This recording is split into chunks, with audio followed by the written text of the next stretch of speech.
Oi pessoal, bom dia. Vamos dar início a mais uma aula sobre poder legislativo. Hoje nós vamos entrar, para quem está acompanhando na nota de aula que tem no material didático da disciplina, vamos entrar na nota de aula 2 do poder legislativo. Vamos falar sobre o Estatuto dos Congressistas, certo? O Estatuto dos Congressistas, na verdade, é só uma nomenclatura que a doutrina deu para os artigos 53 a 56 da Constituição, que são artigos relativos ao regime jurídico aplicável aos deputados federais e senadores, certo? Depois a gente vai ver também em que medida esses artigos também são aplicados aos deputados estaduais e aos vereadores, tá? Então, do artigo 53 a 56, a Constituição estabelece uma série de regras que vão valer só para quem faz parte do Poder Legislativo Federal, né? Vão traçar prerrogativas, quer dizer, uma série de imunidades para os nossos congressistas, prerrogativa de foro e outras limitações também que a gente vai ver, limitações relacionadas ao exercício da função, e vamos ver também questões relacionadas à perda de mandato, a como é que funciona a questão das CPIs, certo? Vamos estudar a partir da aula de hoje, né? E nas videoaulas seguintes, certo? Então, começando com o Estatuto dos Congressistas, para quem está acompanhando aí com a nota de aula, nós vamos começar com as prerrogativas que estão previstas lá no artigo 53 da Constituição, e a primeira prerrogativa é a da imunidade material, tá? Nós já estudamos as imunidades do Poder Executivo, né, as imunidades do Presidente da República, e as imunidades do Presidente da República não se confundem com as imunidades dos congressistas. São duas coisas diferentes. O Presidente da República tem a imunidade que a gente viu, né? Que não pode ser preso durante o mandato e que ele não pode ser responsabilizado por atos estranhos ao exercício da sua função. Isso é lá para o Presidente da República. As imunidades dos congressistas são diferentes e é sobre essas imunidades que eu gostaria de falar agora, tá? Vou começar com a primeira imunidade, são duas imunidades, imunidade material e imunidade formal, tá? A imunidade material é aquela que diz respeito a palavras, votos, opiniões dadas em razão do mandato. Então, os congressistas, gente, eles têm uma liberdade de expressão maior do que a do cidadão comum, certo? Nós, cidadãos comuns, nós temos liberdade de expressão, mas na medida em que a gente se expõe, na medida em que a gente fala, a gente é responsável pelo que a gente diz, né? Assim, então, se por acaso eu fizer um vídeo, ou se eu publicamente ofender alguém, se eu falar, fizer, por exemplo, um discurso homofóbico, um discurso racista, um discurso machista, quem tiver se sentido ofendido pelo que eu falei, pode buscar responsabilização. É assim? Quem fala tem responsabilidade pelo que diz e pode sofrer as consequências. Por exemplo, diante de um processo de natureza civil, de indenização, ou até mesmo diante de um processo criminal por injúria, difamação, racismo, né? Dependendo aí de como é que foi o fato. Isso vale para nós cidadãos comuns. Mas veja que os congressistas, né, os nossos políticos, eles estão lá no Congresso Nacional para representar diferentes grupos, certo? E esses grupos, eles têm em seus deputados federais e senadores aquela pessoa que vai falar por eles. Por isso, a Constituição conferiu uma maior liberdade de expressão para os deputados federais e senadores. Isso quer dizer que os deputados federais e senadores são invioláveis, ou seja, não podem ser responsabilizados por suas palavras, votos, opiniões durante o exercício do mandato. Então, é possível que tenha um deputado federal e um senador que faça um discurso, por exemplo, machista? Pode. É possível que tenha um deputado federal e um senador que faça um discurso homofóbico? Pode. É possível um deputado federal e um senador que faça um discurso racista? É possível, porque eles têm essa imunidade material, que garante que eles não serão responsabilizados, nem civil, nem penalmente, por suas palavras, votos e opiniões. Agora, essa imunidade é absoluta? Não, essa imunidade não é absoluta, tá? Ela só vale para as palavras, votos, opiniões que os deputados federais e senadores proferirem que tenham a ver com a função, certo? Desde que eles estejam no exercício da função parlamentar. Isso quer dizer que um deputado ou um senador que, por exemplo, esteja num restaurante, numa festa, num churrasco, que ele não está exercendo a função de parlamentar no momento, e aí ele faz um discurso ofensivo, ou ele ofende alguém de alguma forma, ele vai ser sim responsabilizado, civil ou penalmente, conforme for o fato, por aquilo que ele disse.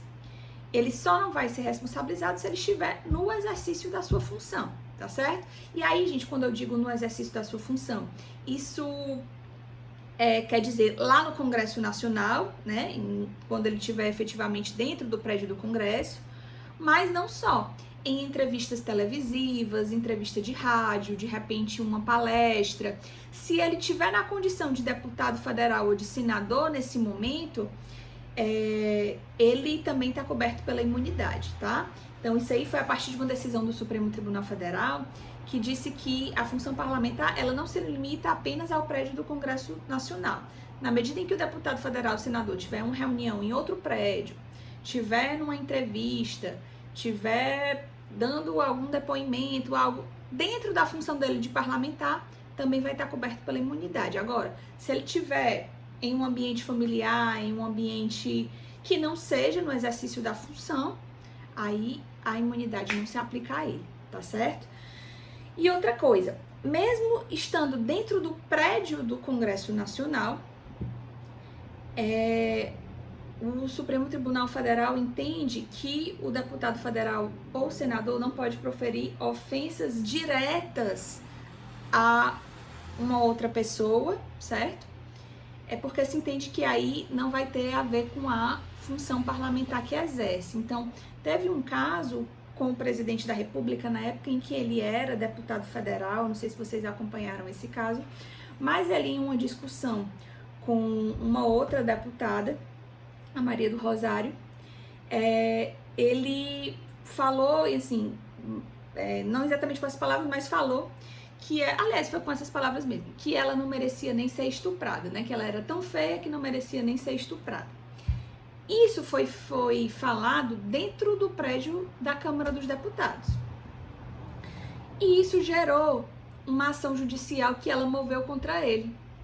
E ele foi condenado a pagar uma indenização por danos morais e, inclusive, sofreu processo na época de cassação de mandato por quebra de decoro, e nós vamos falar depois em outra aula o que seria essa quebra de decoro. No próximo vídeo eu falo sobre isso. No final das contas, a quebra de decoro não deu em nada, né? Ele não perdeu o mandato, mas ele foi condenado judicialmente ao pagamento, né, de uma indenização para ela e tudo, pelo que ele falou. Qual foi a defesa dele? Ele alegou a imunidade. Estava dentro do prédio do Congresso Nacional, tem imunidade material por suas palavras, opiniões, etc. Mas o Poder Judiciário entendeu nessa ação que, mesmo ele estando dentro do prédio do Congresso Nacional, ele proferiu uma ofensa direta a uma outra parlamentar, uma outra pessoa, certo? Não precisava ser parlamentar, mas ele ofendeu diretamente uma outra pessoa com palavras que não têm a ver com o exercício da função. Então, por isso a imunidade não foi aplicada a ele, tá certo? Da mesma forma, existem, às vezes, né, os deputados brigam, proferem ofensas uns com os outros, aí vai depender do caso concreto. Se o fato tiver a ver com a função, se aplica a imunidade. Se não tiver a ver com a função e se for uma ofensa direta, descabida, certo? Se for uma ofensa direta, descabida, que ofende diretamente a honra da pessoa, que não tem a ver com a função, aí a imunidade não vai ser aplicada, tá certo? Deu para entender? Aí, dependendo do caso concreto, né? Outro caso que ficou conhecido foi uma briga do Jean Willis com também o ex-presidente, com o presidente Jair Bolsonaro, na época que ele era deputado, que também foi levado para o Poder Judiciário. a história lá do cuspe também, né, que ele cuspiu no Jair Bolsonaro, também não está dentro da imunidade material, claro, né? Cuspir, bater, ofender fisicamente, claro que não está dentro da imunidade material, tá? Que mais? Passando para frente, nós temos a imunidade formal, tá? A imunidade formal, ela se manifesta em duas, digamos assim, de duas formas, tá certo? A imunidade formal, ela pode se apresentar de duas formas. A primeira imunidade formal é em relação à prisão, tá? Diz lá o artigo 53 da Constituição que os deputados federais e senadores, em regra, não poderão ser presos durante o curso do processo, certo? Exceto se for um crime inafiançável e se ele for pego em flagrante, tá certo? Tem que ter os dois requisitos juntos. Então, em regra, deputados federais e senadores não serão presos durante o curso do processo, enquanto o processo está tramitando, ou seja, em regra, eles respondem em liberdade. Não é que eles não vão ser processados, tá certo? Eles vão ser processados, eles estão respondendo o processo. Apenas eles não serão presos enquanto o processo estiver tramitando. Eles vão responder em liberdade. Exceto se for um caso de prisão em flagrante por crime inafiançável. E aí, nesse caso, ele vai poder ser preso mesmo durante a tramitação do processo, certo? Quais são os crimes inafiançáveis? Tem vários. Crimes hediondos são inafiançáveis, racismo, tortura, tráfico de drogas, tá certo? Tem uma série de crimes inafiançáveis que, se por acaso um deputado federal ou senador for pego em flagrante, tendo cometido, um desses crimes, aí ele vai poder ser preso mesmo antes do processo terminar, tá? É claro que se depois que o processo terminar, ele for considerado culpado, condenado, transitar em julgado a decisão, é claro que ele vai preso, tá certo? Essa imunidade, ela só diz respeito à questão da não prisão enquanto o processo ainda não terminou, certo? E havendo essa exceção de flagrante em delito por crime inafiançável, ele vai poder ser preso. É diferente da imunidade do presidente da República, que a gente viu que o presidente da República ele não pode ser preso antes do processo terminar, enquanto ele estiver no exercício do seu mandato. Sem exceção. Para deputado federal e senador, tem a exceção da questão de ser um crime prisão em flagrante por crime inafiançável, tá certo? A outra imunidade formal, que eu falei que a imunidade formal se divide em duas, ou pode se apresentar de duas formas, a outra imunidade formal diz respeito ao processo, certo? O deputado federal e senador que estiver sendo processado, que for réu em uma ação penal, pode acontecer o seguinte: a qualquer momento, qualquer partido político pode solicitar para a respectiva casa, ou seja, se for um deputado, vai solicitar para a Câmara dos Deputados, se for um senador, vai solicitar para o Senado, pode solicitar a sustação do processo. O que é isso? É a paralisação do processo. Esse processo vai ficar parado até que o mandato desse deputado ou senador acabe, certo? Mas o partido político solicita, tá certo? E depois que o partido político solicita, a casa tem 45 dias para decidir. E aí, pelo voto da maioria de seus membros, haverá a decisão sobre a sustação ou não desse processo. Se decidir pela sustação, o processo vai ficar parado e aí a prescrição também fica parada, tá certo? Não corre prescrição, enquanto durar o mandato. Quando acabar o mandato, acabou a imunidade e o processo volta a correr, tá certo? Então, não é que vai ficar impune, não. O processo vai ficar parado. Quando acabar o mandato, o processo volta a continuar, certo? E se não tiver o voto da maioria dos membros, né? O processo continua normalmente, certo? Que mais? Ainda falando sobre a prisão, né? Eu falei que os deputados federais podem ser presos durante o processo se for em flagrante delito por crime inafiançável, e nesse caso, a casa vai decidir, a respectiva casa, né, vai decidir em 24 horas se mantém a prisão ou se libera, tá? E aí, se liberar, ele vai ser processado em liberdade, né? Não quer dizer que o fato dele ser liberado da prisão, não quer dizer que ele não vai ser processado, não. Uma coisa é a prisão, uma coisa é o processo, tá? Deu pra entender? Então, as duas imunidades são essas, tá? Imunidades formais. Pessoal, tem o ventilador aqui tá voando, aí minha roupa tá voando também, mas tudo bem. Onde é que eu tava? Tava falando das imunidades, né? Então, a imunidade formal, ela se divide em duas, uma em relação à prisão e outra em relação ao processo, tá certo? Em relação ao processo, é nessa condição, a qualquer momento, qualquer partido político pode pedir para casa a sustação desse processo e a respectiva casa vai votar em 45 dias para dizer se o processo vai ser sustado ou paralisado ou se o processo continua normalmente. Se for paralisado, aí a prescrição fica suspensa também, quando acabar o mandato o processo volta a correr, tá? Que mais? Essa votação, ela é aberta, tá certo? Ela quer dizer que qualquer cidadão pode saber como cada deputado federal ou senador votou. Antigamente ela era secreta, mas hoje em dia, né, é uma votação aberta. Desde 2013, parece? Isso, desde 2013. Ela passou a ser votação aberta, tá certo? E também a votação em relação à manutenção ou não da prisão, também é uma votação aberta. O que mais? Como é que acontece para deputados estaduais e vereadores? Deputados estaduais têm as mesmas imunidades dos deputados federais e senadores, tá? Então, tanto a imunidade material quanto as duas imunidades formais, elas se aplicam aos deputados estaduais, certo? Isso por força do artigo 27 da Constituição, que diz isso, que as imunidades se repetem, tá? A aplicação do princípio da simetria. Mas, em relação aos vereadores, não se aplica completamente. De acordo com o artigo 29, inciso 3º da Constituição, os vereadores têm apenas imunidade material, que é aquela por palavras, votos, opiniões, etc. E ainda está limitada à circunscrição do município. O que é que eu quero dizer com isso? Se o vereador saiu do município, por exemplo, um vereador de Fortaleza, saiu do município de Fortaleza, ele não tem mais imunidade material, tá?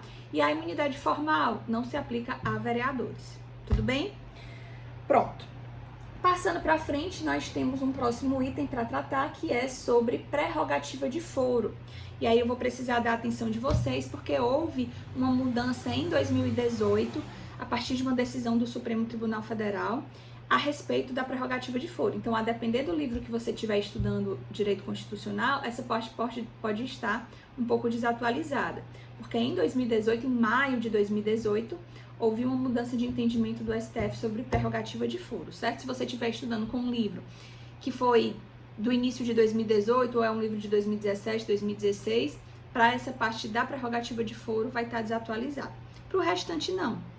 Mas para essa parte da prerrogativa, sim. E como é que é a prerrogativa de foro dos deputados federais e senadores? Eles serão processados e julgados perante o Supremo Tribunal Federal, certo? Mas só em relação a crimes cometidos durante o mandato, tá? Então, a prerrogativa de foro, ela é só diz respeito apenas a crimes, tá? E o processo vai correr perante o Supremo Tribunal Federal desde que o crime tenha ocorrido no exercício do mandato e tem mais, tem que ter a ver com a função, certo? Se o crime, por exemplo, foi de violência doméstica, ele matou alguém porque estava bêbado, atropelou alguém, quer dizer, se for um crime que não tem a ver com a função, não se aplica a prerrogativa de foro. Agora, se o crime tiver a ver com a função, exemplo, corrupção, lavagem de dinheiro, alguma coisa assim em relação com a função, e se foi cometido durante o mandato, aí se aplica a prerrogativa de foro, ou seja, ele será processado e julgado perante o Supremo Tribunal Federal, tá? Se o crime aconteceu antes do mandato, se o crime tiver acontecido antes do mandato, não tem prerrogativa de foro, ou seja, o processo vai correr em primeira instância normalmente. E se o processo começou durante o mandato, mas não tem a ver com a função, também não vai ser aplicada a prerrogativa de foro e esse processo vai correr em primeira instância normalmente, tá certo? E não se aplica a imunidade formal, tá certo? Se não tiver a ver com a função. Que mais? Pessoal, se o parlamentar renunciar durante o processo, tá? Ele está sendo processado por lavagem de dinheiro lá no Supremo Tribunal Federal. Se ele renunciar, já teve casos em que deputados federais ou senadores renunciaram só para fugir do STF, né? Para poderem ser processados e julgados perante a primeira instância. E aí o STF entendeu que se essa renúncia for uma manobra, né, uma fraude processual para fugir do STF para ser processado em primeira instância, a renúncia, ele vai renunciar, mas o processo vai continuar tramitando no STF, se for verificado que a renúncia foi só um jeito, né, um jeitinho para fugir do processamento perante o Supremo Tribunal Federal, tá certo? Então, nesse caso, se ele renunciar, vai ter que ser verificado no caso concreto. Se for verificado que a renúncia foi uma fraude processual para fugir do processamento perante o Supremo Tribunal Federal, o processo continua lá no STF, certo? Agora, se foi uma renúncia por um outro motivo que não foi verificado fraude processual, aí, pelo fato do mandato acabar com a renúncia, o processo que estava correndo perante o Supremo Tribunal Federal vai descer para a primeira instância, certo? Outra hipótese, o processo está correndo perante o STF porque tem a ver com o mandato, mas acabou o mandato e o processo ainda não terminou, não foi concluído. O que acontece? O processo desce para a primeira instância e vai ser julgado lá, tá certo? A não ser, e aí é uma exceção prevista pelo Supremo, nesse entendimento do Supremo Tribunal Federal, a não ser que já tiver acabado a instrução processual, ou seja, o processo já está no finzinho, falta só o julgamento, aí continua lá no STF. Mas se não tiver acabado ainda a instrução, acabou o mandato e não acabou o processo desce para a primeira instância e vai correr lá. Tudo bem? Pronto. Passando para frente, como é que fica a prerrogativa de foro de deputados estaduais e vereadores? Aí depende do que diz a Constituição Estadual desse estado. A nossa Constituição aqui do Ceará estabelece que os deputados estaduais serão julgados perante o Tribunal de Justiça, tá? Então é o TJ que julga deputados estaduais, e não estipula prerrogativa de foro para vereadores. Então, aqui no Ceará, os vereadores são processados e julgados normalmente em primeira instância, tá? Passando para frente, nós temos limitação do dever de testemunhar. O artigo 53, parágrafo 6º da Constituição vai dizer que deputados e senadores não são obrigados a testemunhar em processos, né, judiciais sobre informações que eles receberam em razão do exercício do seu mandato, tá? Nem sobre pessoas ou informações que eles ficaram sabendo por conta do mandato. Também eles têm a questão da limitação nas Forças Armadas. O parágrafo 7º vai dizer que a incorporação nas Forças Armadas de deputados e senadores, ainda que em tempo de guerra, dependerá da prévia licença da respectiva casa, tá? E o parágrafo 8º vai dizer que, sobre as imunidades perante o estado de sítio, em regra, os congressistas continuam com suas imunidades materiais e formais, mesmo durante o estado de sítio, tá? Então, vale durante intervenção federal, vale durante estado de defesa e até mesmo durante estado de sítio. E aí, o próprio parágrafo 8º vai colocar a exceção. Só vai haver perda da imunidade no estado de sítio com voto de 2/3 da respectiva casa, tá? E desde que esse ato seja praticado fora do Congresso e seja incompatível com essa medida de excepcionalidade. Tudo bem, gente? Sobre as imunidades no estado de sítio e sobre as prerrogativas de um modo geral, espero que sim. Se não, estou à disposição via torpedo. Na próxima aula, né, no próximo vídeo, trataremos sobre as incompatibilidades, algumas limitações no exercício da função dos parlamentares, tá, gente? Bom dia e até mais.